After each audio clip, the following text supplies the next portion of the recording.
Hello and welcome back for another new episode of Let's Talk. Our hiatus is over, and since I've been gone, we've switched gears to the winter sports season. That means basketball and a lot of it, which is right up my alley, by the way. So we will get this show started. I'm your host, Chad Landers. Thanks for joining us. On a normal episode of Let's Talk, we'd cover all kinds of local sports topics. But on this show, we're doing things a bit different. It's going to be our LL League basketball preview show. Had so much fun last year, bringing it back for another time here. Lots to talk about, but we've got to get to, before we get to previewing 2017, let's take a quick look back at 2016. A very entertaining year in the LL League, and just to refresh your memory, Lebanon won the boys Section 1 title with a 13-1 record. Lampeter Strasburg beat Mannheim Central in a one-game playoff for the Section 2 boys title. Lancaster Mennonite, a perfect run through Section 3. Their schedule 14-0. On the girls' side, Cedar Crest was a perfect 14-0, also on their way to a Section 1 title. LS won the girls' Section 2 crown over Donegal and Cocalico. Tight race in Section 3, Northern Lebanon victorious over Lancaster and Lebanon Catholic. How could we also forget about the career scoring chase in Mannheim for Taylor Funk, as he just inched past Hillary Waltman for the all-time scoring record in a Baron uniform, 1,977 points. That's really good, and we certainly miss Taylor this year. He's all the way killing it in Philadelphia for St. Joe's as a freshman. So let's get to 2017. Lots to address here. We'll start with all the new coaching changes. There are a lot.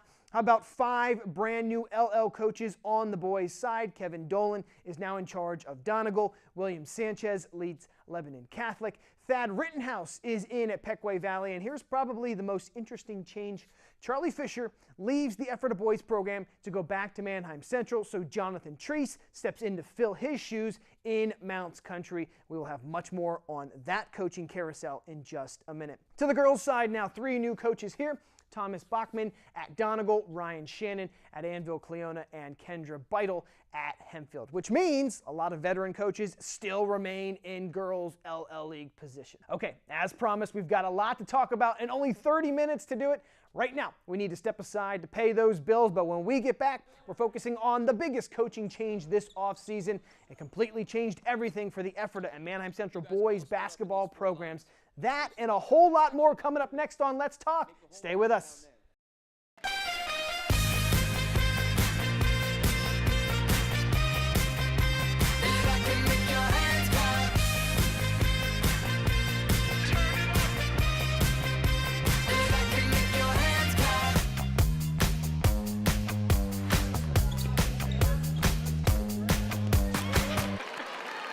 And welcome back. We are now joined by the new head coach of Mannheim Central boys basketball, Charlie Fisher, back on the bench here in Mannheim where, Coach Sherwood was. You were the assistant, but only you're in charge. So how's that feel? Feels great. Yeah. It's great to be back. Couldn't be happier.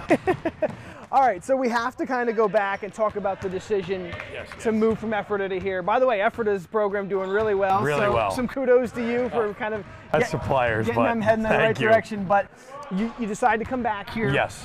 What went into that process? And honestly, how hard was that decision to kind of leave there and come back? And how was that conversation you had with the guys in Ephrata before you came back? The decision itself on a personal level, a career standpoint, wasn't overly difficult.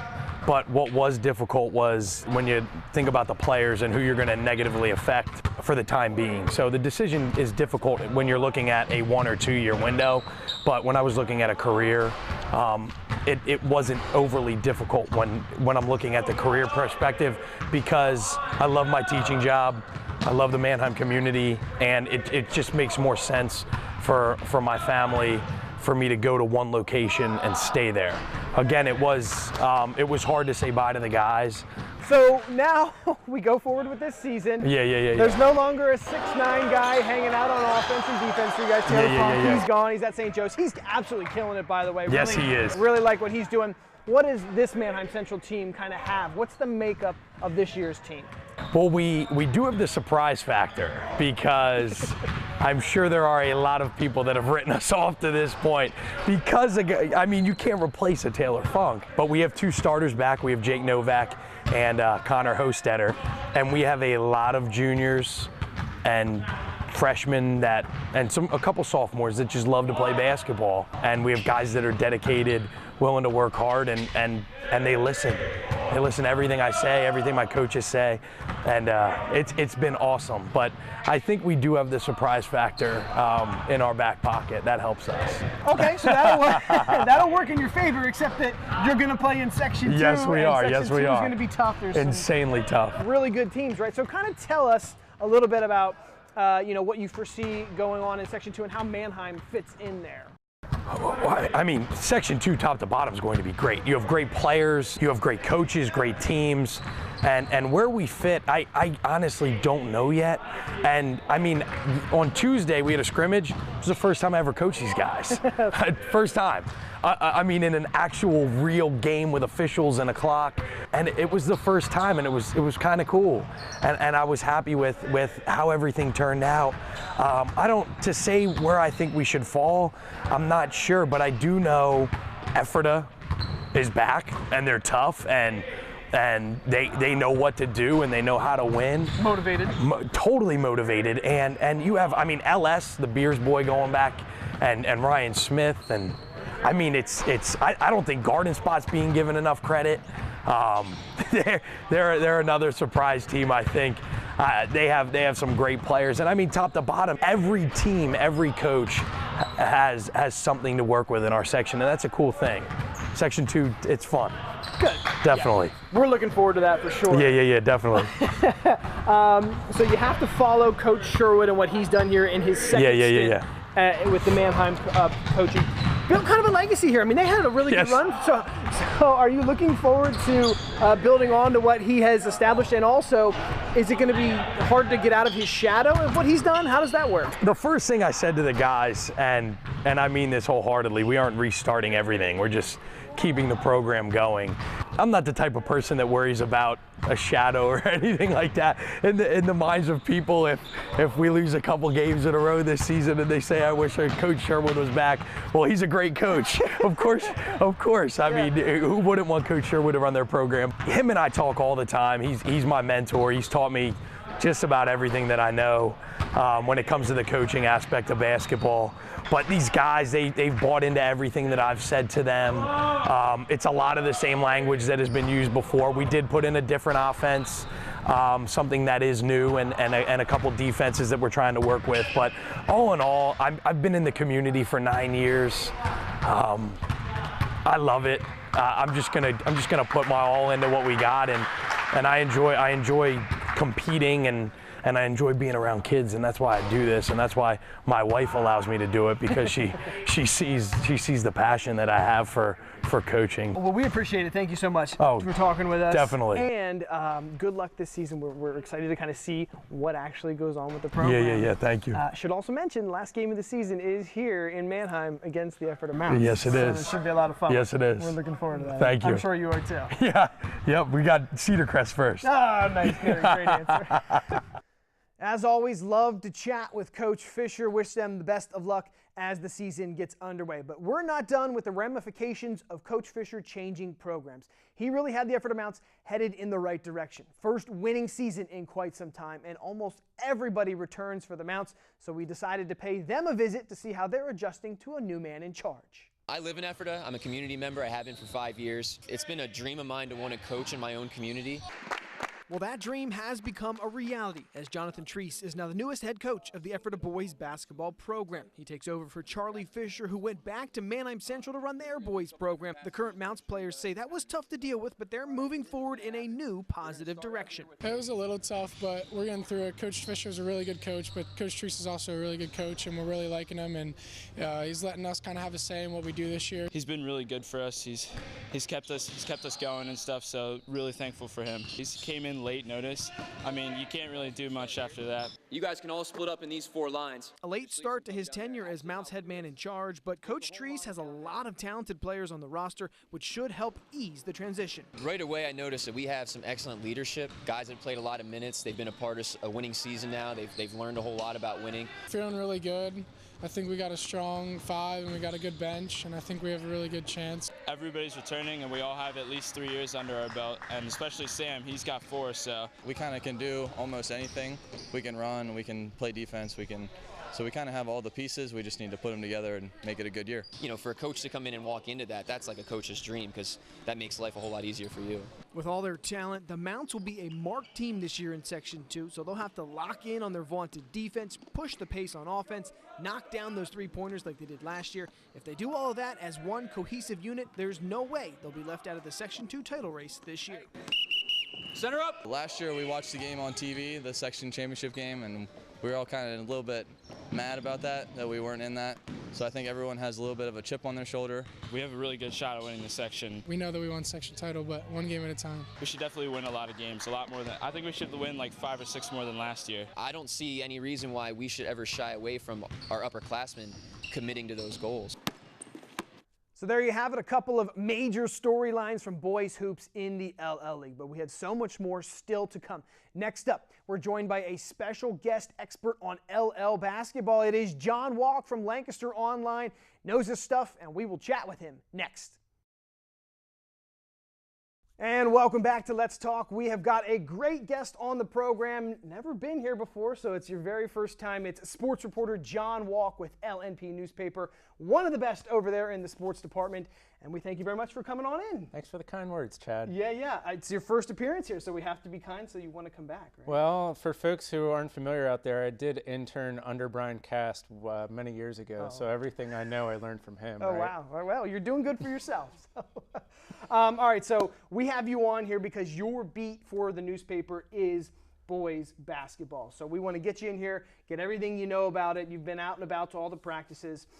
Let's start with Section 1, the big boys. What have you found out so far there? Some of the teams maybe that are going to be contending for the Section 1 title. Well, Cedar Crest is the early favorite for me there anyway. They bring back 4 of their top 6 scorers, including guard Blake Thompson and the 6'6" senior forward Cole Laney. They have a lot of returning talent. They had 15 wins last year. They are 2 years removed from that awesome run when Evan Horn was in town. Now it's Logan Horn kind of steering the ship there. Okay. That's basically it. I mean, outside of that, you go down the line as far as Township, Hempfield, Lebanon, Warwick, Conestoga Valley. They all bring back like 1 or 2 awesome guys, double-figure scorers, but there's a lot of new faces around them. So I'm going with Cedar Crest as my early pick there, but I could see a run either from Lebanon, Hempfield, Township, maybe Warwick, maybe McCaskey. We have to kind of wait and see the first couple weeks what they have there and the new faces. It is early, and obviously we are keeping an eye on Warwick and Conestoga Valley. Warwick has a bunch of new players, so we'll see what they have, and we'll have to kind of wait and see there. Moving to Section 2, I think Section 2 is going to be really fun. A ton of our local teams are in Section 2, but again, Section 2 has a lot of teams. They could all really challenge for the title, and you've been out to a bunch of them, so why don't you tell people kind of what you've found out? Yeah, so obviously I think everybody is familiar with Section 2, probably thinks Effort is their early favorite there. Coming off a 16-win season, a district qualifier, they bring back just about everybody from that team. However, the Mountaineers, brand new coach Jonathan Treese coming over from Muhlenberg, where he was a coach the last 4 years. Plus the thing with the Mountaineers last year, they won defensively, which is great, but they struggled on the other side of the ball. And by the way, they lost Micah Crowder to graduation. He's now at Penn State Berks, having a really good year. And three-point shooter Brendan Holberter is gone as well. So yeah, while they bring back a ton of talent, they have a new coach and they're going to have to figure some things out offensively. But if they get that done, fine. That's the only reason I like Effort as the early favorite there. But if you go down the line, man, Lampeter, Strasburg, Garden Spot, Cocalico, Elizabethtown, they all bring back a ton of talent. Oh, and by the way, Donegal, only 1 win last year, but they have a new coach, Kevin Dolan, previously coached at Elizabethtown. They bring back 4 of their starters. They get a transfer in from Columbia who averaged double figures. So the Indians are going to give people a run for their money too. So that that whole section is stacked from top to bottom. Right, yeah. We really like Effort, obviously. A lot of the talent, we talked to them, they said that, you know, a lot of time spent together all the way up from 7th grade. So they're a tight-knit unit. I think they're going to be okay. Cocalico, I just like kind of the athletes that they have there. We should mention Aiden Trinosky, probably third-year starter. One of the better scorers in the LL League.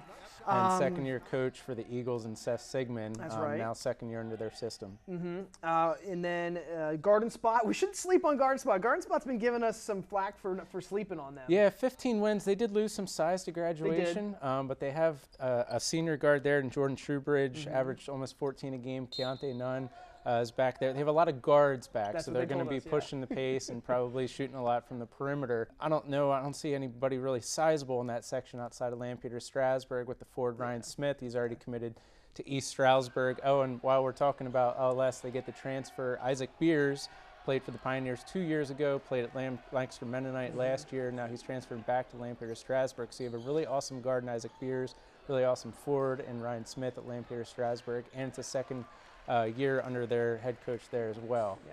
And then, of course, Manheim Central, we're still waiting to kind of see what's going on there. Charlie Fisher goes from Ephrata to Manheim. Not a ton of returners other than Connor Hostetter, so we're kind of waiting and seeing. Yeah, I feel like this year for Manheim Central is going to remind us a little bit like 2 years ago when he was the first-year coach at Ephrata, where he had a lot of fresh young faces and kind of building his program. I don't know if they're going to crack the win column all that much this year, but I think it'll be interesting to see just the kind of growing pains that they go through and maybe look for them as a contender next year. Cool. And then Section 3, we have to hit that really quick. Don't want to leave them out, but we don't really follow Section 3 a ton. So do you have just a little bit to kind of fill us in there? Yeah, it's interesting. You go down the line almost top to bottom. Almost everybody is reloading. Lancaster Mennonite, Lancaster Catholic, Elko, Pequea Valley, and Columbia, all pretty much brand new faces. Yeah, they have one or two guys coming back, but a lot of guys stepping up from JV to varsity. That's a section that we're probably really not going to know much about until, I don't know, maybe early to mid-January. Wow, once we kind of see things. My only early favorite there is probably Annville Cleona. They had 13 wins last year, and they bring back 4 of their top 6 scorers. So the Little Dutchman might be able to get it done in that section this year. It's always a tough section because Lancaster Mennonite and Lancaster Catholic always kind of seem to reload every year. And yeah, they have some nice pieces, but if you ask me right now, I'd just go with Annville as the early favorite there. Like that. Yeah. Okay, real quick again, we're running out of time. Want to hit on maybe just a few guys for Player of the Year, preseason, Player of the Year candidates here. Okay, I'll start, we'll go Section 1, 2, and 3. Yep. Section 1, check on Hempfield, Ryan Moffitt. He's good. Guy's clutch. His middle name should be Clutch if it isn't already. Yeah. Manheim Township, Tyler Crespo, the point guard, third-year starter. He's awesome, probably one of the hardest working guys in the league, and he's a junior this year. I talked to him already this season. He said he's looking to pass the ball and get a lot of his guys more involved. He averaged almost 18 a game last year. Section 2, I'll move down Lampeter Strasburg, forward Ryan Smith, East Stroudsburg commit, plus they also have Isaac Beers on the outside. Those guys are going to get it done there. Effort of the point guard, Dylan Becker, along with forward Brad DeBella. By the way, DeBella can step out and knock down the 3 as well. He's a big guy too. We mentioned garden spot with the guard Jordan Shoebridge. That kid averaged 13.6 a game last year. Cocalico senior guard, third-year starter, Aiden Trynoski. Averaged about 12 a game last year. I think a lot of teams were keying on him. He has a lot of talent around him this season. I think this is going to be a really awesome season for him. Donegal senior guard Avery Walker averaged 16 a game last year. Finally, Section 3, just want to throw a few names out there. Lancaster Mennonite, John Gillespie, and point guard Carter Hurst are 2 or 3 year starters. Lancaster Catholic senior guard Miles McCaskey. Love that name. Senior, he was basically their 6th man off the bench last year, and he's going to be, taking on an even bigger role this year. I really liked what I saw out of him last season, so I'm looking for him to take the next step. Awesome. All right. If they can kind of take a breath after I'm glad you could take a breath after that. All right. Thank you so much for coming in. If you guys want to follow all of John's work, we can go online to Lancaster Online and search the sports section, or you can go onto Twitter. He's on there a lot, at JWalkLNP. Thanks so much for coming in. Hey, thanks for having me. Hope you enjoyed your stay here. Hopefully that's all you need to know about the boys' teams, and now we will turn our attention to the girls. So stay tuned. Their preview is coming up after the break. We're back here on Let's Talk, and we've already gotten a preview about the LL boys teams. Now let's talk about the girls squads. Some of the stronger teams this year are actually going to come from Section 3. That's right. Watch out for teams like Lancaster Catholic, Lebanon Catholic. The Beavers won District 3 and state titles last season. Most of their starters are back this year, including Division I recruit Alexis Hill. She averaged 19 points per game and was hard to stop all postseason long. Joining her is Elko's Taylor Bossard, who transferred in. With her 13 points per game, she can really shoot the 3. But they will have to contend with Lancaster Catholic's Kiki Jefferson, who led the entire LL League with 21.9 points per game. The Crusaders also have Lauren Mills, who can chip in 12 points to go along there. In Section 2, LS is the defending champ. They'll be challenged once again by Donegal and Cocalico. Maybe a surprise team this year adding into that Manheim Central. Lady Barons had a ton of young players last year, especially freshman sensations Laura Good and Cassidy Michael, who gained valuable varsity minutes and should be much improved. Plus, Central could be loaded with upperclassmen. Good things coming for Manheim. As for Cocalico, they lost their 4 best players to graduation and a couple more to knee injuries, so Coach Andrew Garrett will have to fill some major gaps on his team with youth and inexperience. But Cocalico always finds a way to be competitive, and I expect that to continue this season. Ephrata suffered through a rare down year. They lose a fantastic player in Caroline Stauffer, who is among the all-time scorers in girls program history, as well as owning the 3-point record. Lady Mounts will be young, and we will have to wait and see if last year's growing pains translates into success on the court. Finally, Section 1 for girls, Cedar Crest loses dynamic scorer Ariel Jones, which brings the rest of the pack closer to the Falcons. J.P. McCaskey, Hempfield, Manheim Township will all challenge. Warwick has some big roles to fill, namely 4-year starter Riley Dirk. She takes her 1,000-point scoring and rebounding and 3-point shooting and overall team leadership off to college to Kutztown, leaving the Warriors with no seniors on the roster. That's a big hurdle to clear, but Coach Garber has a lot of promising young players. We will see how good this team is in the beginning of the season as they make an appearance on BRC 11 in early December. So there's your sneak peek. We've got to head to another break here, but coming up, we will have a closer look at our BRC 11 basketball broadcast schedule for this winter. See who's playing who on the channel and when those big showdowns are happening, like Manheim Central and Cocalico boys, as well as the Ephrata and Cocalico girls. Stay tuned. More Let's Talk in just a minute. Welcome back. We're in our final segment here on Let's Talk. Hope you've enjoyed our LO League basketball preview. Right now, we're going to take a look at the BRC 11 broadcast schedule for the hoop season. There are 17 games scheduled to air on BRC 11, and we tip things off on Monday, December 11th, with the Manheim Central boys hosting Cedar Crest. As we've said, Manheim has a new coach, so we'll get our first look at the Barons on the court. Then on December 13th, it's our annual doubleheader with Ephrata and Warwick. This year, the games take place in Lidditz, with the girls playing first at 6:30, then the boys following at 8 o'clock.